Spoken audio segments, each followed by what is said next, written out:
Obrigado, professora. Então, esse decreto de estado de emergência, que foi feito em dia 28 de agosto agora, ele dá autonomia aos órgãos estaduais para que possam atuar e tomarem as medidas cabíveis de enfrentamento às queimadas, de acordo, claro, sempre sob a tutela do Comitê Estadual de Prevenção e Combate aos Incêndios Florestais, o CPCI. Então, a filosofia, aí a gente pensa, né? Então, como que a tecnologia, Wesley, pode ajudar nessa, nesse panorama ambiental, nessa realidade ambiental que a gente vive? E aí, de fato, é um desafio assim quase que quase que imenso, né? Na verdade, porque é onde a gente tem que recorrer, porque é o que nos resta. Né? Nós temos uma arma poderosa, digamos assim. Vários pensadores, Habermas e Heidegger, falam da tecnologia como um instrumento.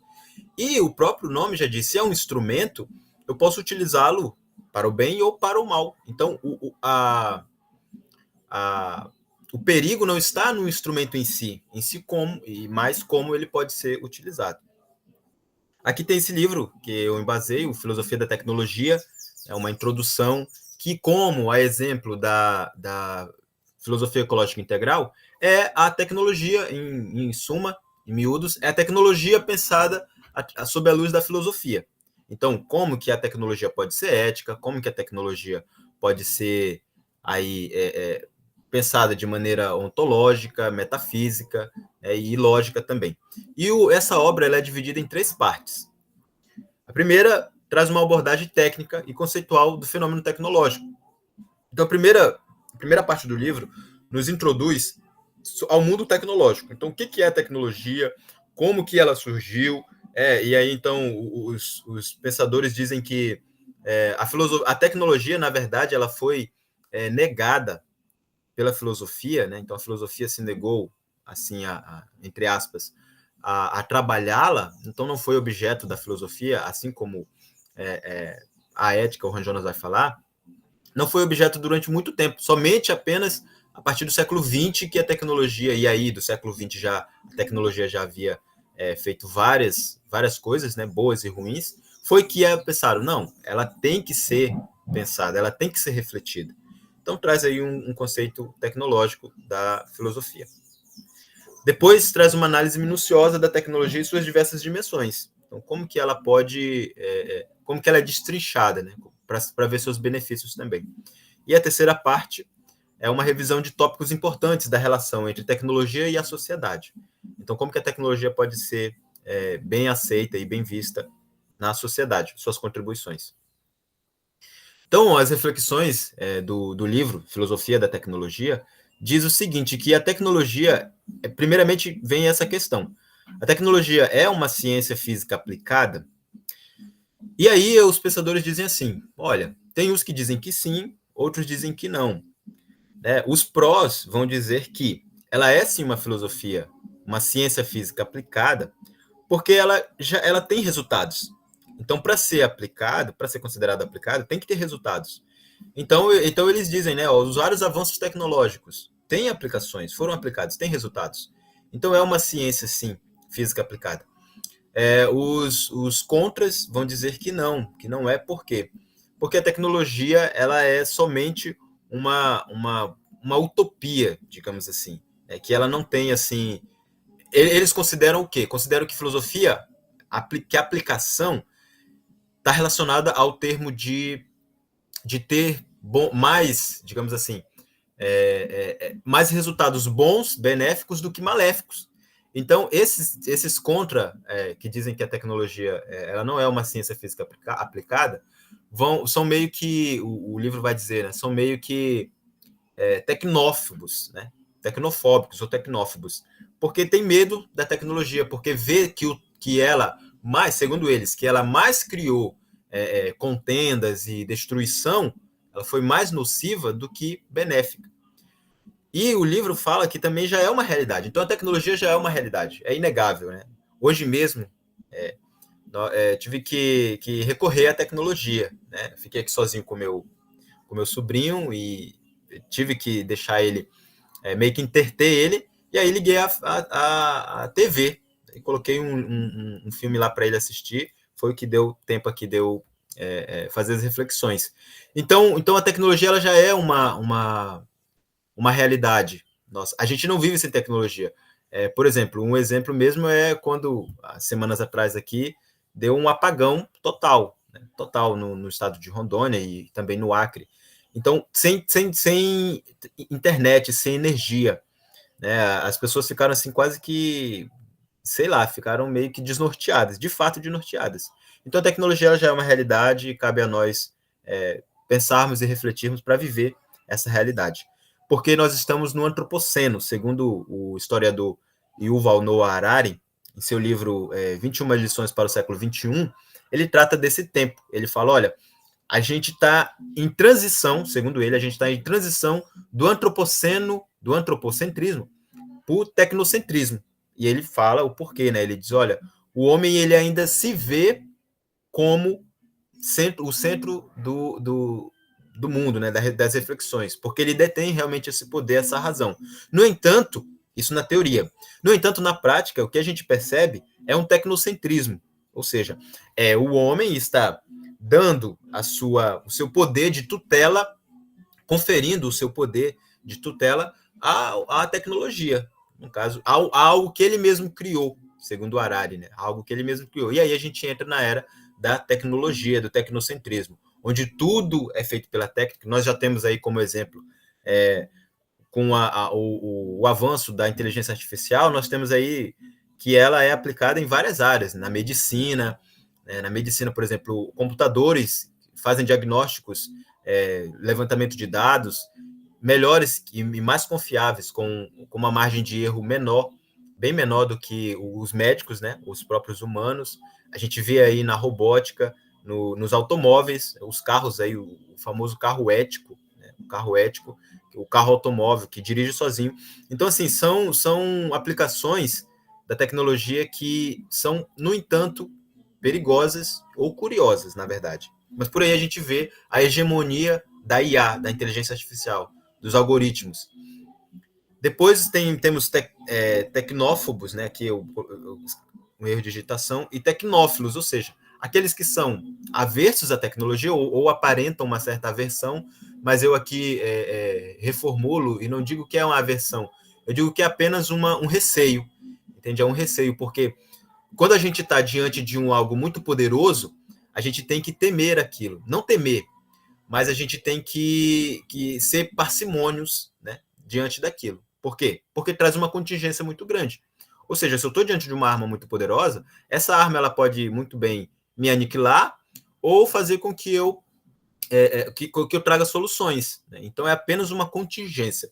Eu acredito que os filósofos modernos, como Hans Jonas, Heidegger e os filósofos de Frankfurt, eles soam ser um tanto tecnofóbicos, mas eu acredito que eles são mais assim, digamos, cautelosos, né? Eles não tenhamos cautela, porque é um grande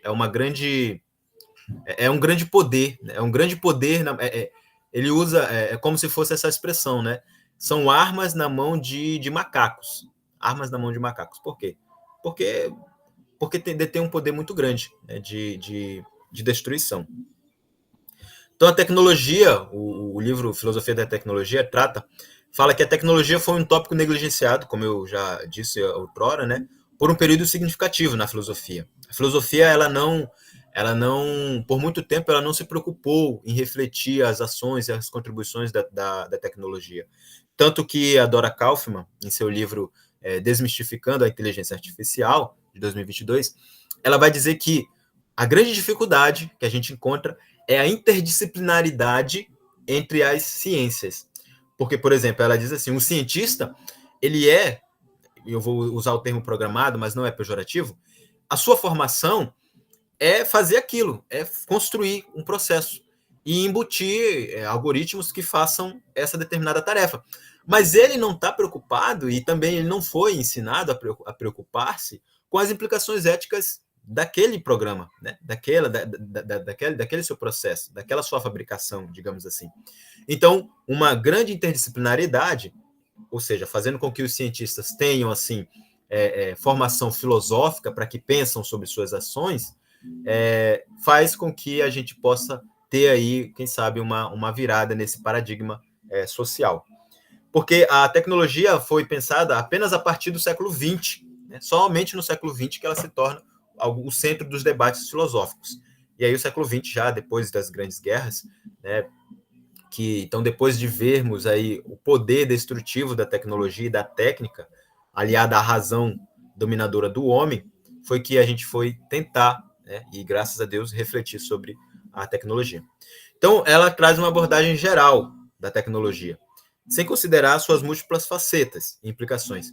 Então, o livro FDT, Filosofia da Tecnologia, ele diz que a filosofia, por mais que ela já tenha falado assim, não, vamos iniciar a refletir sobre a tecnologia, mas foi uma reflexão assim, muito ampla, entende?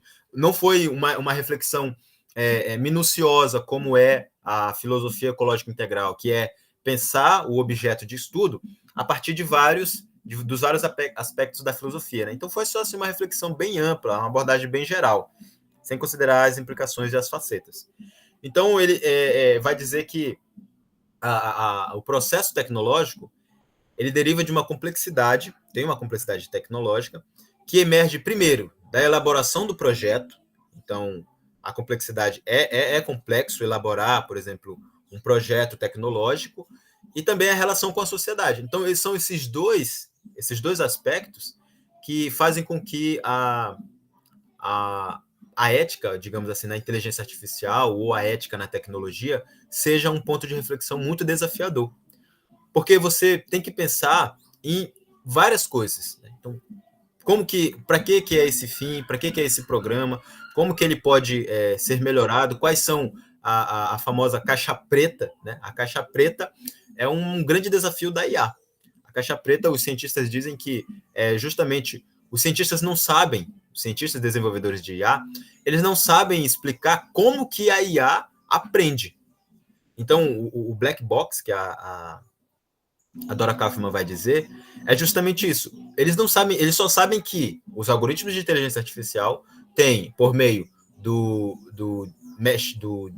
deep learning, que é o aprendizado profundo, esse deep learning que faz com que a inteligência aprenda a aprender. Até usada essa expressão pela Kaufman, né? Então, por exemplo, um algoritmo, você imputa um algoritmo de inteligência artificial, apresenta para ele padrões, ele vai aprender com aqueles padrões e ele vai só aprimorar esses padrões. E como ele aprimora, ainda está sobre a caixa preta. Os cientistas ainda não descobriram como que faz isso. Então aí a gente já vê o perigo, né? A gente já vê a contingência da inteligência artificial. Então a gente vê também que é parte integral da sociedade, a tecnologia. Hoje em dia, nós somos tecnologia, não vivemos sem. Então, sobre a hegemonia tecnológica,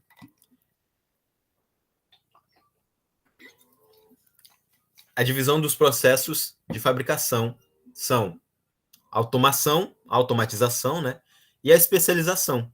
Então, a tecnologia ela se tornou hegemônica à medida em que, por exemplo, na Revolução Industrial, em que as máquinas foram paulatinamente substituindo aí a mão de obra humana, né? Por quê? Porque primeiro dividiu em processos, né? A fabricação. Então, antigamente, um sapateiro, né? Ele fazia todos os processos ali. Pegava o couro, costurava, pregava e colava.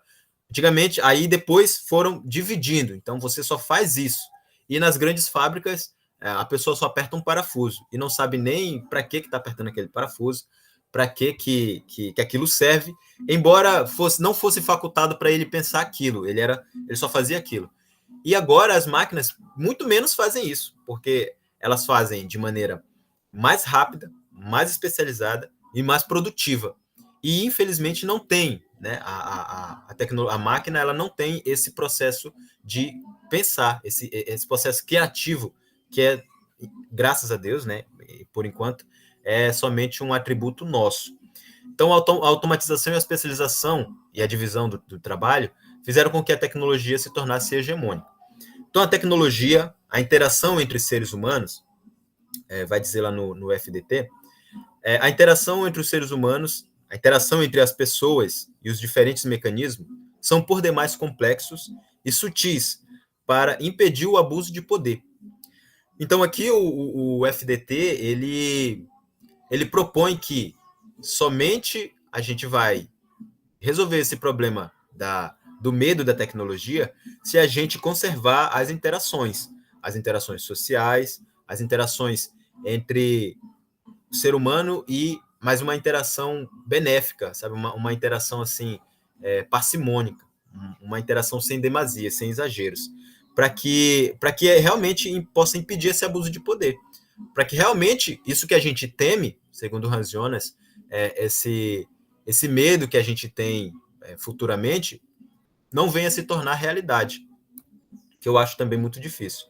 Alguns pensadores modernos, como Adorno e Horkheim, na dialética dos esclarecimentos, eles pensam que a tecnologia, ela, claro, é derivada da razão do homem e dessa visão que o homem tem de ser o dominador. Então, com o advento do antropocentrismo, o homem pensou assim, bom, eu posso submeter tudo à minha razão dominadora. Então, sobre a cega convicção de dominar a natureza, o Adorno e Horkheim dizem o seguinte, portanto, a superioridade do homem está no saber, disso não há dúvida. Hoje, apenas presumimos dominar a natureza, mas, de fato, estamos submetidos à sua necessidade. Se, contudo, nos deixássemos guiar por ela na invenção, nós a comandaríamos na prática. O entendimento que vence a superstição deve imperar sobre a natureza desencantada. O saber que é poder não conhece barreira alguma, nem na escravização da criatura, nem na complacência em face dos senhores do mundo. Então aqui Adorno e Horkheim eles trazem esse alerta para o perigo da gente se tornar cego pela nossa razão. Então a nossa razão de dominar, a gente faz com que o indivíduo, como disse outrora, né, o indivíduo que tem o individualismo, o indivíduo que é imerso no seu fechamento ao outro, faz com que ele não tenha barreiras. Então, não tenha barreiras e venha a se autodestruir. Porque ele vai destruir o ambiente que ele está. Com essa mania de dominar, com essa sede de dominação, vai fazer com que ele acabe se autodestruindo. Porque ele vai destruir o meio ambiente em que ele vive. Então, por isso que eles são enfáticos, né? O entendimento que vence a superstição deve imperar sobre a natureza desencantada. Então, esse entendimento, ele tem que ser, essa razão instrumental que Adorno e Horkheim dizem, ela tem que ser bem controlada, ela tem que ser bem regulamentada. Em outra parte da dialética do esclarecimento, eles dizem o seguinte, sobre essa natureza, né, desencantada pela razão. A dominação universal da natureza volta-se contra o próprio sujeito pensante. Nada sobra dele, senão justamente esse eu penso eternamente, igual que tem que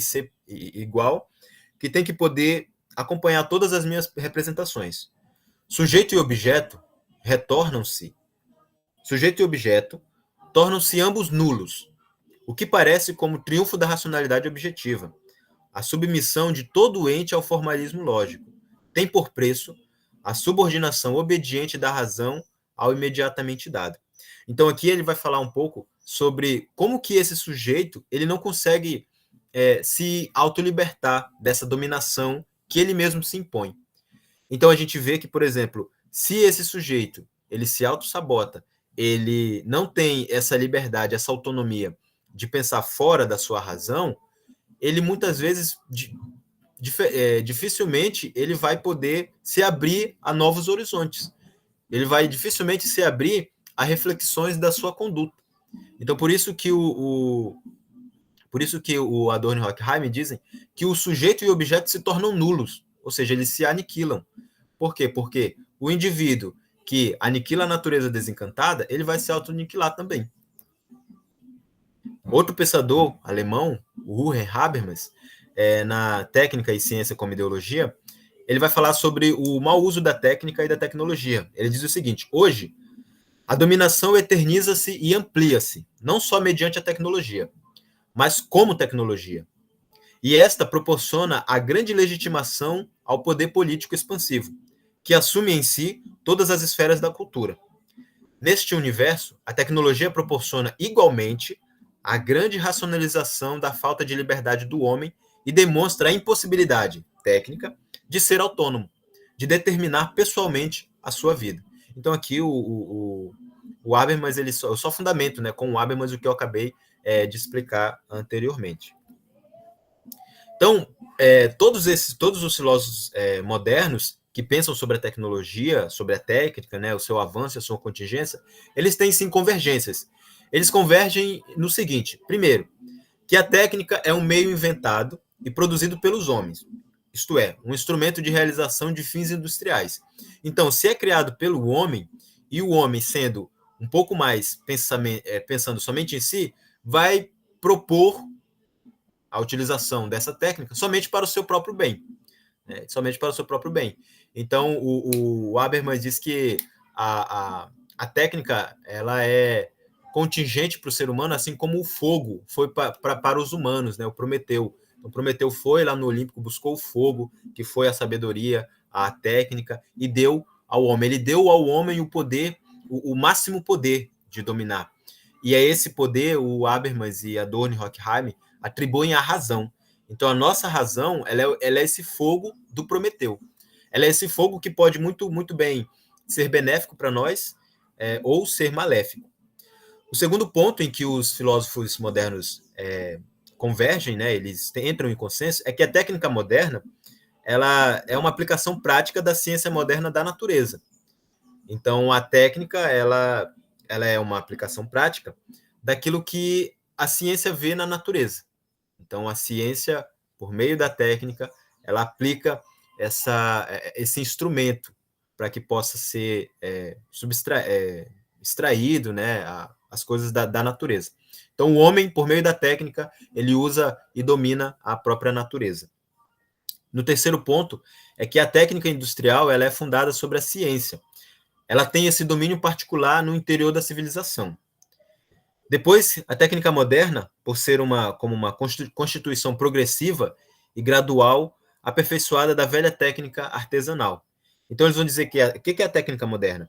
Ela é somente o resultado do aperfeiçoamento da velha técnica, da técnica artesanal. Então, se antes o arado da terra era pouco nocivo, era menos eficiente, era menos eficaz, hoje em dia, com a tecnologia, esse arado ele é assim surpreendentemente, né, 3 vezes mais produtivo, né, eficaz e, infelizmente, muitas vezes nocivo. Né, nocivo. O plantio, a tecnologia, a técnica, ela somente se aperfeiçoou. A técnica moderna ela foi progressivamente aperfeiçoada. Ela é a aperfeiçoação da velha técnica. E a técnica, como ela é um instrumento humano, né, tendo aí refletido como um instrumento humano, deve ser mantida sob o controle do homem. Aqui o Heidegger, no livro dele A Questão da Técnica, Prospectos do Futuro do Homem, ele fala um pouco disso. Ele fala da dimensão instrumental da técnica, ele fala da dimensão utópica da tecnologia e da técnica, e fala da necessidade dela. Então, esse quinto ponto é onde todos convergem, todos os filósofos modernos convergem. Olha, é um poder grande? É um poder benéfico? Sim, pode vir a ser. É um poder destrutivo? Sem dúvida. Então, é um poder que deve ser controlado. É um poder que tem que ter regulamentação, tem que ter regularização do próprio homem que o criou. E daí, sobre a necessidade de regulação da tecnologia, o Hans Jonas, no seu livro, a sua obra-prima, O Princípio e a Responsabilidade, Ensaios de uma Ética para a Civilização Tecnológica, diz o seguinte: a união do poder com a razão traz consigo a responsabilidade. Fato este que sempre se compreendeu quando se tratava da esfera das relações intersubjetivas. O que não se compreendera é a nova expansão da responsabilidade sobre a biosfera e a sobrevivência da humanidade, que decorre simplesmente da extensão do poder sobre as coisas e do fato de que este seja um poder, sobretudo, um poder destrutivo. Então aqui o Hans Jonas ele alerta, ele diz o seguinte, olha, sobre a responsabilidade, ele fala, olha, essa nova ética que eu proponho, essa nova ética da emergência, essa nova ética latente, ela tem que ser pensada a partir de um sentimento. Por quê? Porque para Hans Jonas, ele vai dizer no livro dele que a ética tradicional, né, a ética primeira, ela não tinha como preocupação, né, da sua reflexão o meio ambiente, o ser humano. Era uma ética muito antropológica, né? Era antropológica, era somente o homem com o homem. Então ele vai dizer assim, olha, a tua ética, né? Ele fala, ama o teu próximo como a ti mesmo, né? Não faça o outro o que não queres que faça a você. Então era só a relação do homem com o homem. Então o homem, na ética tradicional, não via como detentor do seu poder, né, da sua responsabilidade, o meio ambiente. Então o Ronzonas vai dizer, olha, essa nova ética que eu aqui proponho, ela inclui, sobretudo, o meio ambiente. Por quê? Porque baseada na responsabilidade, ele diz o seguinte aqui, né? Então, aonde se estende a responsabilidade, o poder, perdão, aonde se estende o poder, também se estende a responsabilidade. E ele vai dizer o seguinte, a responsabilidade parental e a responsabilidade política. Ele diz, por exemplo, a responsabilidade parental, né, paternal. Então, o pai ele é responsável pelo seu filho, porque ele está sob o seu poder, sobre o seu domínio, sobre a sua tutela. O Estado é responsável por nós, porque nós também estamos sobre a sua tutela, né? Ele é nosso tutelar. E aí ele vai dizer, então, por que o homem, né, o indivíduo aqui, o sujeito em si, por que ele não vê a natureza como objeto de sua responsabilidade? Sendo que ele a vê como objeto do seu domínio. Então, por isso que ele vai dizer, né, o que não se compreender ainda é essa nova expansão da responsabilidade sobre a biosfera. Então, o homem ainda não conseguiu compreender que esse ambiente que ele degrada, que ele domina, que ele muitas vezes explora, é responsabilidade dele. Por quê? Porque ele depende dela também. Então, o Hans Jonas diz também que esse poder que cresceu, também cresceu destrutivamente. Aqui a gente entra em os receios tecnológicos, né? Então, são aí pensadores, como eu disse, o Harari, que é um historiador israelense, ele, no livro dele, 21 lições para o século XXI, ele vai falar o seguinte, que tem a contingência da revolução tecnológica. Essa revolução tecnológica, a gente tem que se preocupar muito com ela e cabe aqui as reflexões. Ele fala o seguinte, quando a revolução da biotecnologia se fundir com a revolução da tecnologia, da informação, ela produzirá algoritmos de Big Data capazes de monitorar e compreender meus sentimentos muito melhor do que eu. E então a autoridade provavelmente passará dos humanos para os computadores. Dentro de poucas décadas, os algoritmos de Big Data, alimentados por um fluxo constante de dados biométricos, poderão monitorar a nossa saúde 24 horas por dia, 7 dias por semana. Serão capazes de detectar, logo em seu início, a gripe, o câncer, o mal de Alzheimer, muito antes de sentirmos que há algo de errado conosco. Poderão então recomendar tratamentos adequados, dietas e regimes diários, sob medida para a nossa compleição física, nosso DNA e a nossa personalidade, que são únicos. Então aqui o Harari, com esse trecho, ele faz com que a gente, assim, sabe... Quando eu li a primeira vez esse trecho, me deu uma angústia muito grande e um medo, porque parece, assim, coisa de cinema, né? Coisa, assim, de outro mundo. Mas, infelizmente, é o nosso mundo e isso aí tem infelizmente, data para acontecer, dado esse crescente avanço tecnológico, né? Então, o Harari vai falar qual é a contingência perigosa que o Harari vai dizer sobre essa revolução tecnológica. É que, dado um poder, quanto mais poder a gente dá à tecnologia, mais refém dela a gente se torna e mais perigoso é o controle dela por nós. Então, veja, ele vai dizer, né? Por isso que ele fala, olha, se a revolução da biotecnologia com a tecnologia da informação se fundir, vai ser algo assim que parece que a gente vai perder assim, totalmente a nossa autonomia. Entende? Ele diz o seguinte, ele fala que, por exemplo, hoje em dia nós recebemos, né, nos nossos smartphones, pop-outs, né? Então, mensagens assim falando sobre a nossa vida monetária, financeira, né? E assim tudo mais. Ele vai falar, olha, com essa união, né? Se vir essa união, vai ser esses pop-outs, essas informações, vai ser sobre a sua saúde.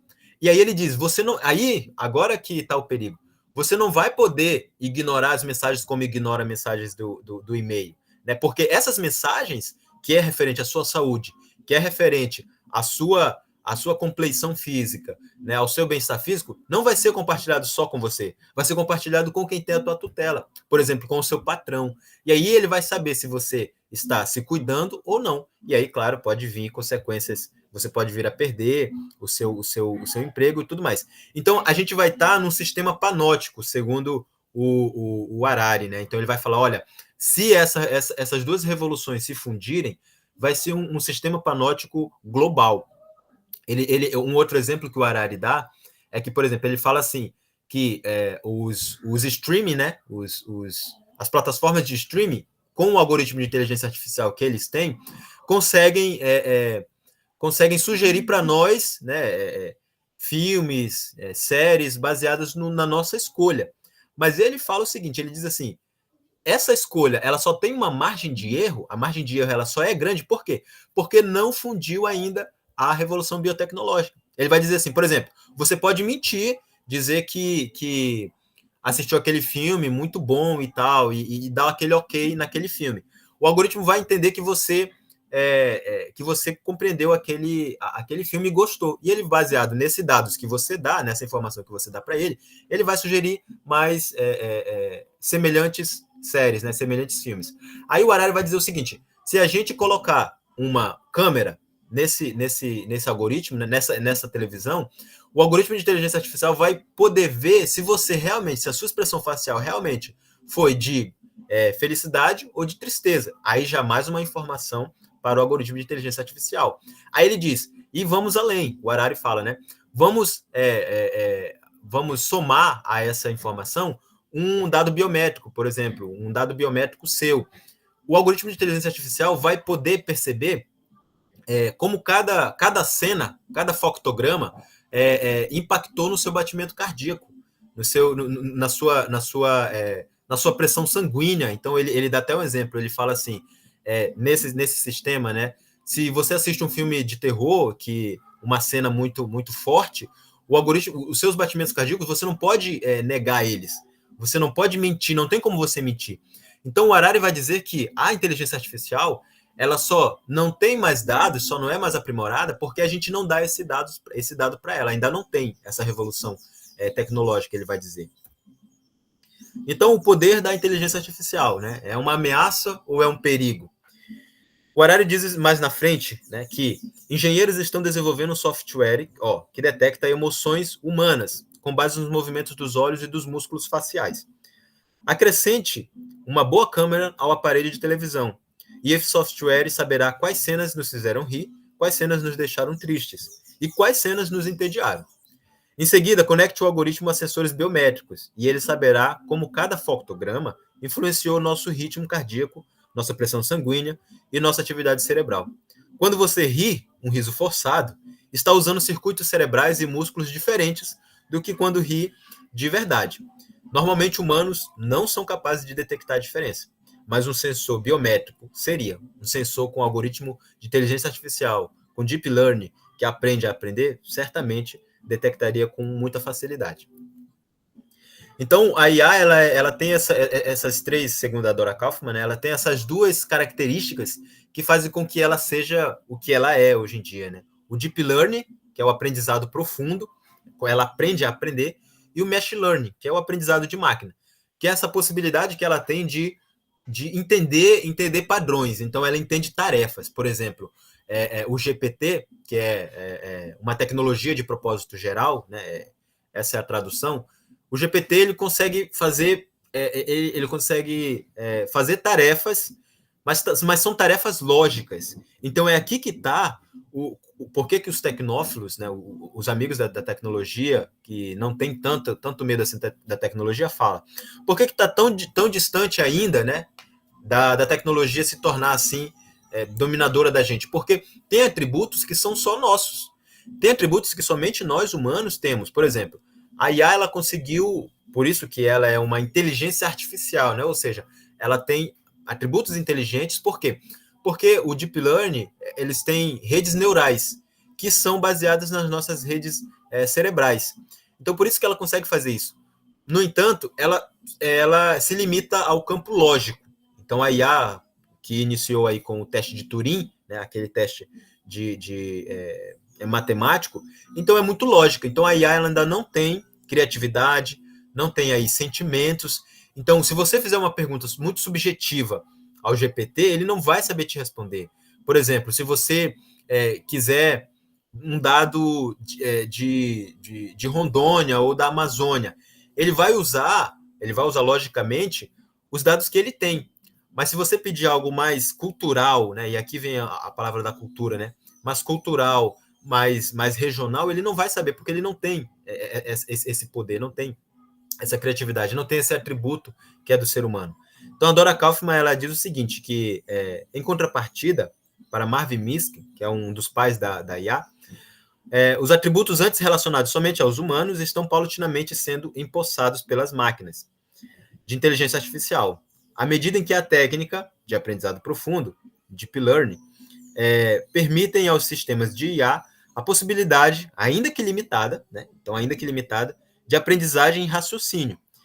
Então, assim, as técnicas atuais de inteligência artificiais abarcam campos de percepção, análise de texto, processamento de linguagem natural, raciocínio lógico, sistemas de apoio à decisão e análise de dados e análise preditiva.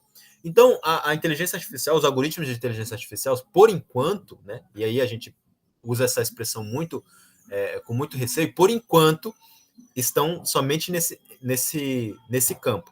Né? Elas somente podem fazer, por exemplo, a gente abre o nosso aplicativo de banco, né? Ele faz o Face-In, né? Então já né, o reconhecimento facial. Então ele tem reconhecimento facial, processo de linguagem natural. Por quê? Porque agora a inteligência artificial ela conversa com você, né? Ela usa falas do cotidiano, ela usa falas do cotidiano. Então é um raciocínio lógico.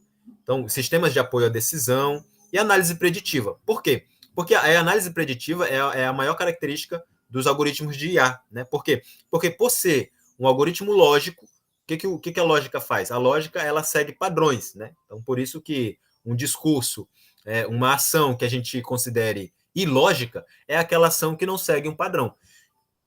Então, a análise preditiva ela deriva de um padrão, de uma análise de padrão. Então, um algoritmo de inteligência artificial, você imputa nele, né, embute nele padrões e faz com que ele siga aquele padrão. Qualquer coisa que venha a ser fora daquele sistema padronizado, o algoritmo vai alertar e vai fazer a possível vai tomar a possível decisão racional cabível, né? E aí a Kaufman fala também da onisciência dos algoritmos de IA. Então ela fala que os algoritmos de IA, como eu disse, né, o sistema panóptico, né, hoje em dia a gente, por exemplo, a gente confia, né? Então aonde que no século XVII, século XIX, a gente ia chamar um carro desconhecido, de alguém desconhecido, entrar nele, ir para um lugar que a gente pressupõe, e confia, claro, na tecnologia, pressupõe que seja o lugar onde eu quero estar. Então, esse é o poder da inteligência artificial. Né? Então, somente com o advento da tecnologia, o indivíduo é capaz de confiar, entrar num carro em que nunca viu, uma pessoa que nunca viu, e ir para um lugar que acredita ser o lugar de destino.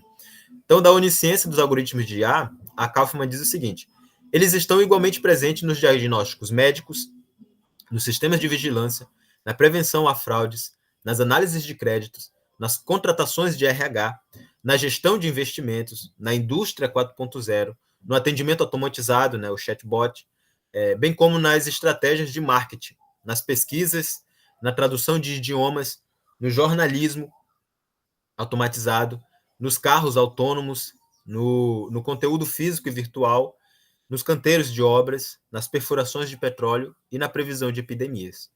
Então, aqui a gente vê o quão grande é a presença da inteligência artificial. Então, a inteligência artificial aí que emergiu desde 2013, e foi o que veio a público, né? Ela está aí em todos os campos. E aí vem os perigos, né? Por exemplo, mais na frente, a Kaufman vai falar sobre o perigo da inteligência artificial estar no RH, por exemplo, nas contratações de RH, né? Por quê? Como nós dissemos, né? Se os algoritmos são embutidos por alguém, são treinados, né? E ensinados a fazer algo, o perigo não está no algoritmo, está nos vieses. Então tem um capítulo da Dora Kaufman que vai falar sobre os vieses éticos. Então, será que a IA é realmente ética? Então, se numa determinada empresa o algoritmo de inteligência artificial ele recebe ele recebe uma instrução enviesada, preconceituosa, por qualquer outro meio, ele vai fazer aquilo. Ele vai fazer somente aquilo. Porque, por exemplo, fizeram esse exemplo para superar, por exemplo, eu contrato alguém, um ser humano que possivelmente venha a ser racista ou preconceituoso. Mas essa eventualidade, esse perigo não está diferente e não vai mudar dos algoritmos também, porque os algoritmos só vão seguir cegamente os padrões que vão ser embutidos neles. Então o perigo está nos vieses que são colocados nele, que são programados, né? Que são programados. E aí o Harari vai dizer, para nossa felicidade, né? Nós filósofos, o Harari vai dizer que por isso que a filosofia, o filósofo não vai perder o seu poder, né? Não vai perder o seu trabalho, porque vai caber a ele, né? Reformular essas regulações éticas para que sejam embutidas nos programadores de algoritmos. A inteligência artificial e suas contribuições para o meio ambiente. Aí eu pergunto, né? Aí cabe uma reflexão rapidinho, enquanto eu tomo uma água, né? Seria a inteligência artificial de toda ruim, né? Dadas essas reflexões que nós fizemos, né, os nossos receios, os nossos anseios diante da inteligência artificial. Você acredita que a inteligência artificial ela é toda ruim ou ela é toda benéfica?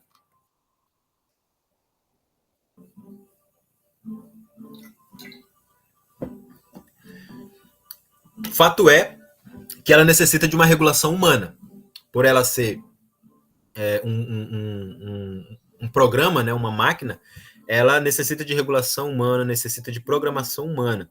E aí tem os vieses na programação, como eu disse, né? Então, devemos nos atentar aos vieses. Esses vieses eles devem ser o mais éticos possíveis e o mais equânime, digamos assim, né? Então, os robôs e as máquinas enviesadas, esses são os maiores perigos, né? Segundo os cientistas. Porque a entronização da inteligência artificial no Instituto Nacional de Pesquisas Espaciais é um exemplo de que a inteligência artificial pode sim ser colaboradora com o meio ambiente. O INPE ele fez um monitoramento com uma previsão de queimadas e do desmatamento para melhorar a previsão. Então ele usou algoritmos de inteligência artificial, né, embutidos nos computadores. Eles fizeram o quê? Colocaram padrões de vários anos, né? Então colocaram nos programadores, né, de inteligência artificial vários anos em que ocorreram queimadas, e aí o computador ele entendeu que, bom, peraí, aqui tem essa oscilação, né? Aqui é um padrão. E aí, conforme acontecia, né, se o algoritmo percebesse alguma perturbação, alguma alteração daquele padrão, ele imediatamente, né, ligado aos satélites, vai acionar os órgãos de prevenção a queimadas em tempo real. Então, o que a inteligência artificial está contribuindo para o meio ambiente é na prevenção, né, na eficiência e na eficácia dessa prevenção, e desse controle, porque isso em termos humanos é quase que impossível. É possível sim, mas é muito, muito dificultoso, é muito difícil. E aí o INPE, com esse programa, em 2022, eles viram que a área atingida por queimadas chegou a 10.267 quilômetros quadrados, que é praticamente o tamanho da Jamaica. Então, eles conseguiram perceber que a análise preditiva de queimadas ela melhorou bastante, significativamente.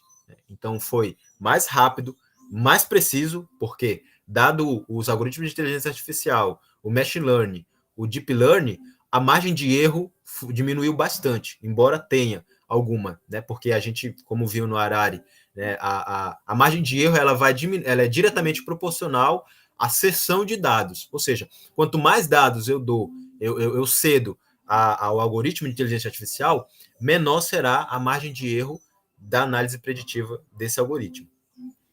A Universidade do Estado do Amazonas, a UFAM, fez um projeto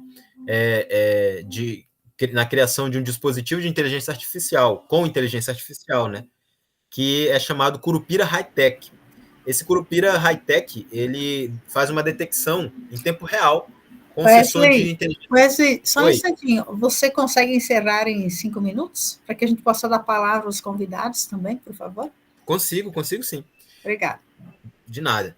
Então, esse caso, o Curupira High-Tech, a gente sabe, né, é um protetor da natureza, e aí os estudantes da Universidade do Amazonas fizeram, com inteligência artificial, fizeram com que esse dispositivo ele diferenciasse e detectasse som de motosserras a um raio de 1 quilômetro. E, como no caso do INPE, né, avisasse em tempo real os meios para os órgãos, né, de prevenção. Então, aqui é o que ele fez, né, o controle de queimadas, satélites de banco de dados, rastreamentos, e as conclusões preliminares que nós temos é que a inteligência artificial já é o presente, né? Então, a IA ela pode sim ser uma ferramenta aliada no combate aos desastres ambientais, urge, portanto, políticas éticas regulamentais, urge também o uso consciente, responsável e comedido das inovações tecnológicas, cabe a nós refletirmos também sobre isso, né? E também o crescente avanço nos diversos campos dos saberes. E aqui eu concluo com a Dora Kaufmann, que diz o seguinte: cabe à sociedade humana deliberar, dentre inúmeras questões sobre a inteligência artificial, sobre se a IA deve ser aplicada em todos os domínios e para executar todas as tarefas, e se o uso da inteligência artificial em aplicações de alto risco se justifica. O desafio é buscar o equilíbrio entre mitigar ou eliminar os riscos e preservar o meio ambiente de inovação, sem supervalorizar nem demonizar a inteligência artificial. Então, a Kaufmann vai falar que, olha, a gente tem que, diante desse cenário, a gente tem que ser, no máximo, temos que ser realistas, né, e, claro, esperançosos, realistas e esperançosos, nem pessimistas nem otimistas, apenas realistas e esperançosos, que são as referências, e eu deixo aqui o meu obrigado pela paciência e pela atenção. Obrigado, professora.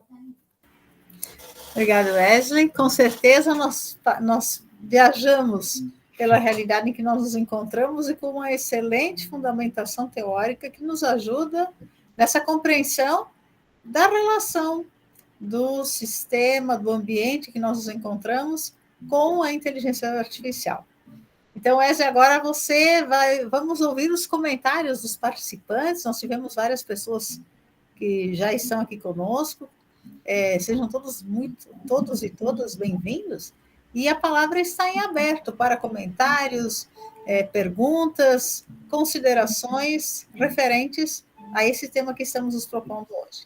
Então, por favor, a palavra está com os participantes nesse momento. O Carlos já diz, muito interessante e pertinente a pesquisa, Wesley, parabéns. Obrigado, professora.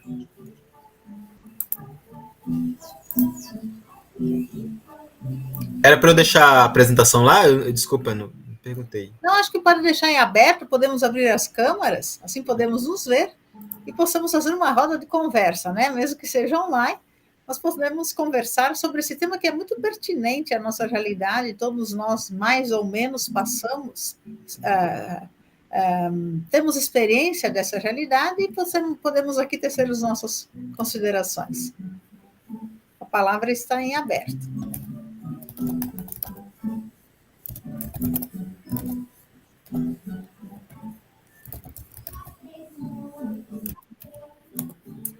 Itaci, por favor. Olha, muito obrigada, Wesley. Realmente foi muito boa a sua colocação.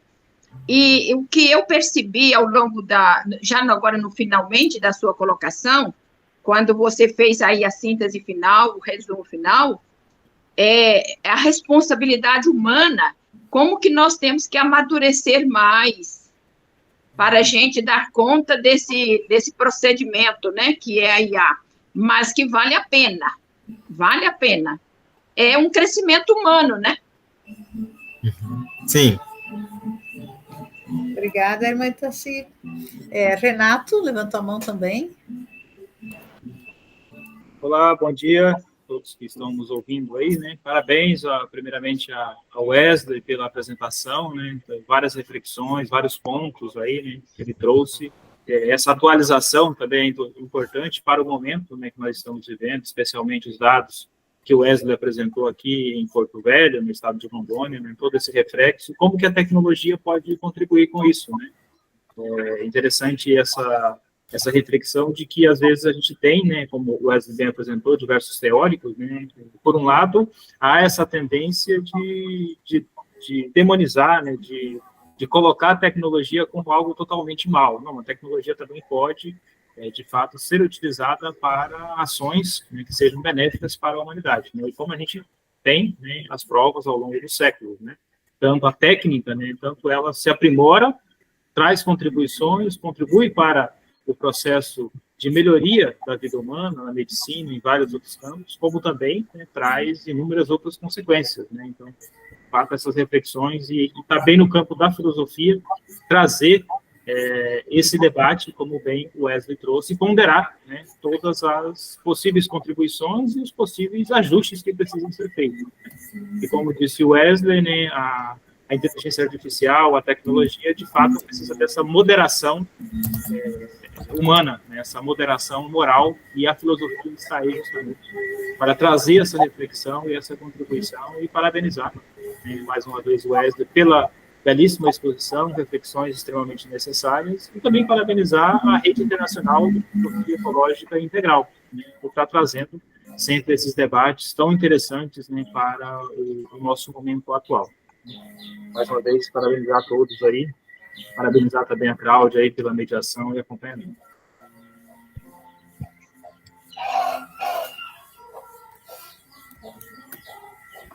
Palavra em aberto. Eu faria, obrigada, Renato, pelas suas palavras, pelas considerações.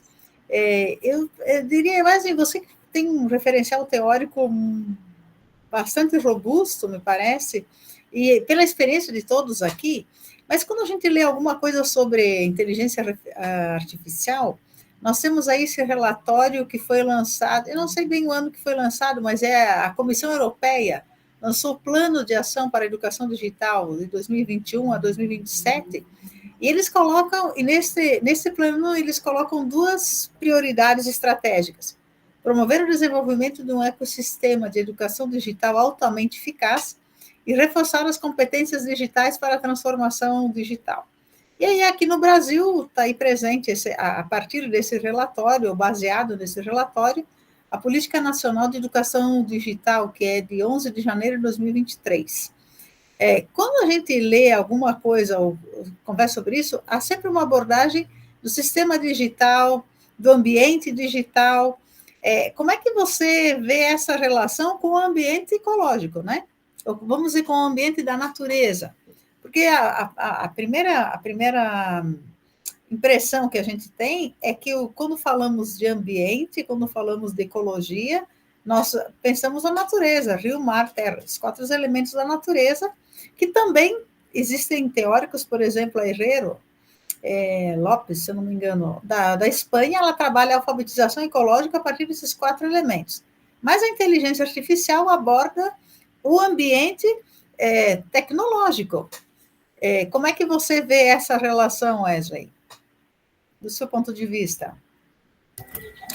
Então, professora Cláudia, eu vejo essa relação muito, muito frutuosa, porque, por exemplo, como eu disse, né, quando eu falo da minha ideia, da minha dissertação, que é unir tecnologia com o meio ambiente, à primeira vista parece que são coisas assim paradoxais, né? São coisas bem contraditórias assim, mas estudando e aprofundando a gente percebe como que elas estão entrelaçadas, né? Como a senhora disse. E aí a gente vê que esse relatório que foi lançado vai ao encontro dos compromissos da ONU também, que infelizmente alguns países não seguem, que é a emissão a redução da emissão de CO2, né, a redução. E a gente vê que, por exemplo, a tecnologia e alguns tecnólogos, eles estão sim comprometidos. Claro, são uma minoria, mas a gente percebe que há esperanças ainda. Por exemplo, tem o projeto Scopex, que é do milionário Bill Gates. Esse projeto, Scopex, é um projeto de diminuição da temperatura planetária em pelo menos 1 grau Celsius. Injetar, ele tem essa ideia, né? De injetar CA3, CA4, CO3. É uma substância que vai fazer com que tenha uma neblina, tipo essa neblina de fumaça, só que essa neblina, por ela ser artificial, ela vai impedir que os raios solares entrem, né, aqui na Terra. E assim vai fazer tipo uma bolha, vai formar uma bolha na estratosfera, que a estratosfera é uns 20, 30 quilômetros terrestre, né, da Terra, vai fazer com que essa bolha resfrie mais o nosso planeta. Então, só que assim, tem cientistas, como a gente disse, né, diante da tecnologia, tem cientistas que são a favor e tem cientistas que são contra. Né? A respeito desse projeto, desse Scopex do Bill Gates, tem mais cientistas que são contra, porque eles dizem assim, olha, ele só está em teoria. Então, a teoria dele só foi provada em computadores e não na prática. As implicações ambientais dessa medida dele, de reduzir em 1 grau Celsius a temperatura planetária, ela pode ser perigosa, né? Os desafios são perigosos. Então eu vejo uma relação muito frutuosa, porque, embora ainda seja, claro, porque assim, a gente, diante de um desafio, buscando soluções, logicamente a gente vai ter mais medos, né? Então a gente tem mais medos. Mas assim, eu acho que é frutuosa porque impele a gente a pensar mais sobre soluções. Então, essa relação do meio ambiente com a tecnologia e com os cientistas, eu vejo que é uma relação muito frutuosa, que a gente refletindo pode sair, sim, possíveis soluções, né? E que são soluções emergenciais, né? Que precisam bastante. Obrigada, Wesley. Mais alguém gostaria de fazer algum comentário? Alguma pergunta? A gente viu que o Wesley sabe, né? Professor sempre sabe. Sabe onde buscar, né? Essa é sempre a questão, sabe onde buscar. Se não sabe responder, procura onde saber a resposta. Gente, então, nós, mais uma vez, agradecemos pela presença de todos, a disponibilidade do Wesley de estar conosco nesta manhã e nos ajudar nesta reflexão. Agradecemos sempre, trazemos presente aqui o professor Detoni, sempre com o seu apoio incondicional para estar conosco nessa caminhada. O professor Humberto também esteve no início das nossas atividades, mas não pôde permanecer. E todos aqueles e aquelas que, de alguma maneira, acreditam nessa proposta. Parece-me que este é um momento, é um tempo especial, um grupo especial, porque acreditam nessa perspectiva. E eu gostaria de lembrar, antes de encerrar, que nós estamos aí às vésperas, no próximo ano, da COP30, que deverá acontecer em Belém do Pará. Existe já uma mobilização, uma articulação em nível nacional, de que maneira podemos participar, se não como grupo da rede, mas localmente estão sendo desenvolvidas várias atividades, especialmente na região norte, e me parece que esse é um momento importante para que a gente possa também estar presente, mas, acima de tudo, contribuir com as reflexões que encontros como este nos ajudam a avançar, a ver uma boa participação, uma boa contribuição nessa compreensão. Nós dizíamos no início desta manhã, se faz necessário pensar diferente para agir diferente. Se não mudamos a compreensão, na medida em que nós mudamos a nossa compreensão do que é ecologia integral, essa relação que se dá com o todo da vida, nós teremos mais condições de mudarmos também a nossa prática. Ela não será apenas teórica, mas será sim a partir da prática. Então, com essas considerações, a gente agradece a presença de todos, do Wesley, e desejamos um bom sábado para todos nós. Um grande abraço.